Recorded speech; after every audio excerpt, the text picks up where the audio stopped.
Всем привет, дорогие друзья! Рады вас снова видеть в печном доме Шелагиных Печар. Сегодня у нас интересный обзор на новинку от российской компании «Березка». Дровяной камин Black Stove Horse 9. Данный камин способен обогреть помещение до 220 кубических метров, а его вес 147 килограмм. Этот дровяной камин выпустился только в 2023 году, совершенно свеженький. И что же тут интересного?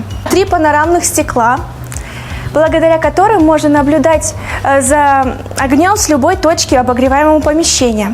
Для того, чтобы стекло оставалось как можно дольше чистым, производители предусмотрели 3 способа подачи воздуха. Первое. Со всех сторон у стекол есть перфорация. Второе. Подача воздуха с верхней стороны на стекло. Регулируется она вот такой задвижкой. И подача воздуха на перфорированный зуб отбойника, который находится в верхней части. В данном камине предусмотрено 2 вида горения. Это подовое и активное, которое легко переключается вот этой штучкой, а называется на управление зольником. Снаружи камин сделан из металла, а вот внутри уже что-то интересненькое, и это чугунная футировка. Она защищает металл от излишнего перегрева, но и также служит дополнительным теплонакопителем. Ведь, как нам известно, чугун очень долго держит тепло.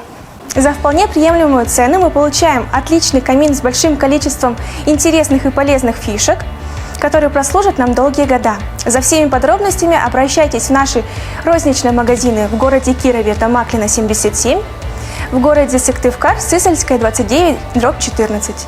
Ссылка на интернет-магазин будет в описании.